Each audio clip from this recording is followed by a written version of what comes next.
أعوذ بالله من الشيطان الرجيم بسم الله الرحمن الرحيم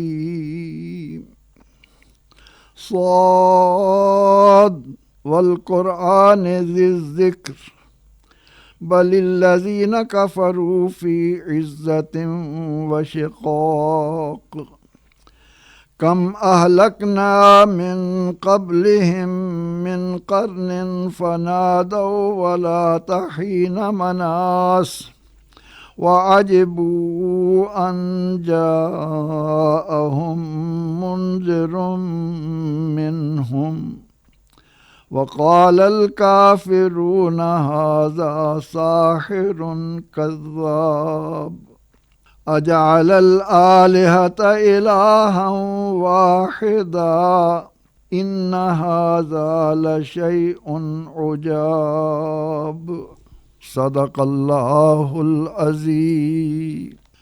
ان تلاوت کردہ آیات کریمہ کے بعض کلمات کے معنی یہ ہیں۔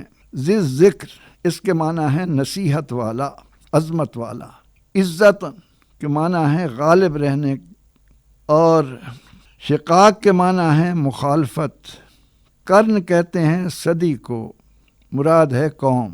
مناس کے معنی ہے بھاگنا۔ عجبو اس کے معنی ہے تعجب میں پڑے ہوئے، یعنی انہیں عجیب لگا۔ ساحر کہتے ہیں جادوگر کو۔ ان آیات کا ترجمہ یہ ہے: صاد، نصیحت والے قرآن کی قسم، بلکہ کفار تکبر اور مخالفت میں مبتلا ہیں۔ ہم نے ان سے کتنی ہی اقوام کو ہلاک کیا تو وہ پکارنے لگے، حالانکہ بھاگنے کا وقت نہ تھا، اور وہ اس بات پر تعجب میں مبتلا ہوئے کہ ان کے پاس انہی میں سے ایک ڈرانے والا آیا ہے۔ اور کافروں نے کہا یہ جادوگر ہے، بہت بڑا جھوٹا ہے، کیا اس نے ڈھیر سارے معبودوں کو ایک معبود قرار دیا ہے؟ یقیناً یہ تو ضرور بہت ہی عجیب بات ہے۔ ان سے پہلے کی آیات میں بتایا گیا کہ اللہ جل شانہ کی مخالفت کرنے والے عذاب سے نہ بچ پائیں گے، اور حضرات انبیاء کرام علیہ السلام انعام سے نوازے جائیں گے۔ سورہ صاد کی ان ابتدائی آیات میں توحید کی دعوت پر کفر کے رد عمل کا بیان ہو رہا ہے۔ 23ویں پارے کی یہ سورہ صاد مکیہ ہے، یعنی اس کا نزول ہجرت سے پہلے ہوا۔ اس صورت میں 5 رکوع اور 88 آیات ہیں۔ اس کی ابتدا حروف مقطعات میں سے صاد کے ساتھ ہو رہی ہے، جس کی بنا پر اسے سورہ صاد کہا جاتا ہے۔ اس سورہ مبارکہ میں توحید باری تعالیٰ اور رسالت و آخرت جیسے بنیادی عقائد کا ذکر ہوا ہے۔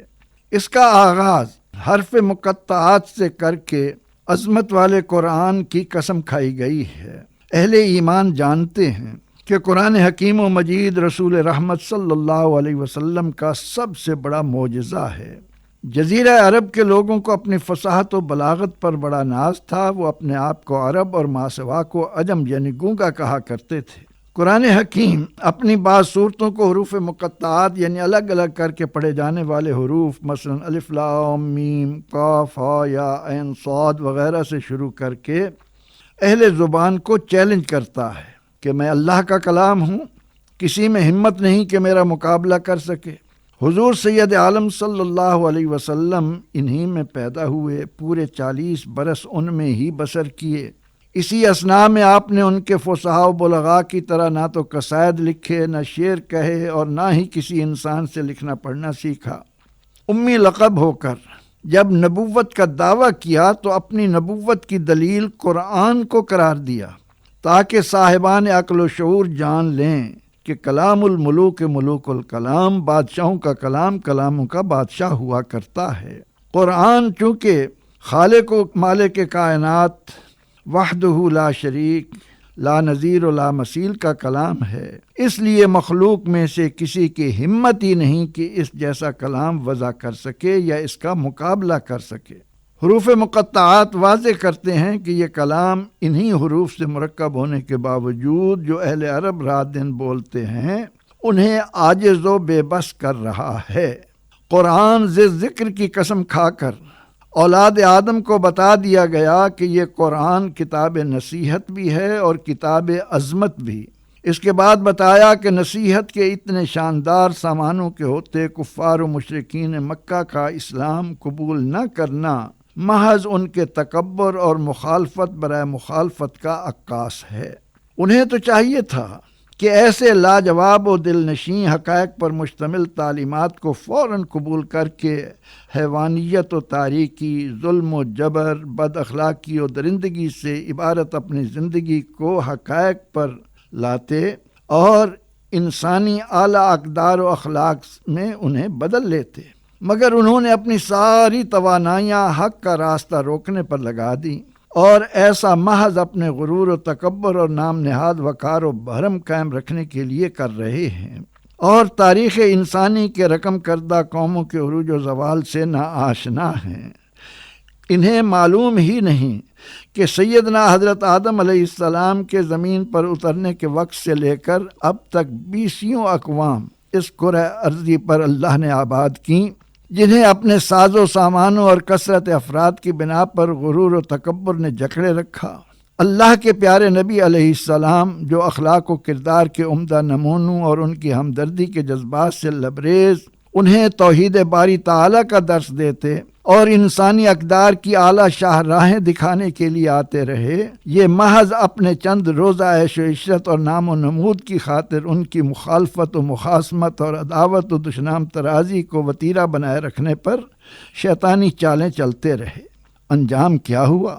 کاش انسان اس حقیقت کو پا سکتا کہ شداد و نمرود ہو یا حامان و فرعون، قوم لوط ہو یا قوم جالوت، کس کس بھیانک انجام سے دوچار ہوئے۔ عذاب الہی کی گرفت میں قید ہوتے وقت ان کی چیخ و پکار کا کیا ہوا؟ مہلت اللہ کی طرف سے غنیمت۔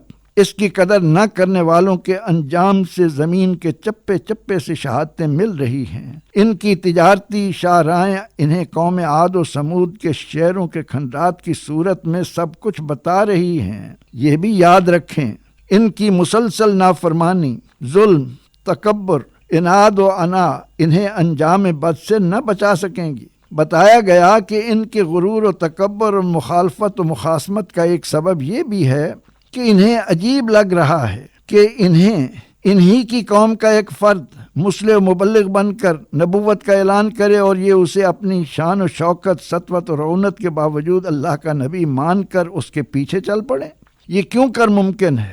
وہ یہ سب کچھ تو جانتے تھے کہ عبداللہ کا نور نظر، سیدہ آمنہ کا لخت جگر سچا ہے، امانت دار ہے، اپنے عہد کا پاس رکھنے والا ہے، یتیموں، مسکینوں اور بیواؤں ناداروں کے سروں پر ہاتھ رکھنے والا ہے، مگر انہیں یہ معلوم نہ تھا کہ توحید باری تعالیٰ کا یہ داعی کوہ ابو قبیس پر کھڑے ہو کر انگلی کے اشارے سے ماہ کا کلیجہ چیر دے گا، چاند دو ٹکڑے ہو جائے گا۔ ہم مٹھی میں کنکر لے کر ان کا امتحان لیں گے تو کنکر بھی کلمہ پڑھنے لگ جائیں گے۔ اس لیے وہ موحد و مسلم و مومن بننے کی بجائے آپ کو متہم کرتے، جھوٹا اور جادوگر قرار دیتے۔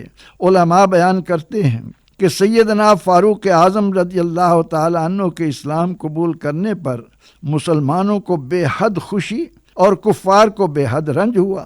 ولید بن مغیرہ مکہ کے سرداروں کی جماعت لے کر سیدنا ابو طالب کے پاس آیا اور کہا، بہت ہو چکا، اب دو ٹوک فیصلہ ہو جانا چاہیے، ہمارے اور اپنے بھتیجے کے درمیان فیصلہ کر دو۔ ابو طالب نے حضور علیہ السلام کے سامنے سارا معاملہ رکھا۔ آپ نے فرمایا، یہ کیا چاہتے ہیں؟ بتایا گیا کہ مشرکین اپنے بتوں کی خیر چاہتے ہیں، آپ ان کے بتوں کے متعلق کچھ نہ کہیں، وہ آپ کے رب کے متعلق کچھ نہ کہیں گے۔ آپ نے ان سرداروں کو مخاطب کر کے فرمایا، کیا تم ایک کلمہ قبول کرو گے جس کی بدولت عرب و عجم سارے کا سارا تمہارا ہوگا؟ وہ بولے، وہ کیا؟ فرمایا، کہو لا الہ الا اللہ۔ یہ سنتے ہی وہ اٹھ کر یہ کہتے چل دیے کہ انہوں نے تو اتنے سارے معبودوں کے مقابلے میں معبود واحد کی دعوت دی ہے، یہ تو بڑی عجیب بات ہے، ایک اللہ کو مانیں، یہ تو ہمارے آباء و اجداد کے نظریات کے بالکل برعکس ہے۔ ضد اور تکبر نے ان کا بیڑا غرق کیا قرآن بڑے ہی حسین و دلکش انداز میں اولاد آدم کو اس کی حیثیت اور انجام سے باخبر کر رہا ہے۔ پروردگار عالمین ہمیں اس میں غور و فکر کرنے والا بنائے اور اپنا کھویا وقار بحال کرنے کی توفیق دے، آمین۔ وآخر دعوانا ان الحمد للہ رب العالمین۔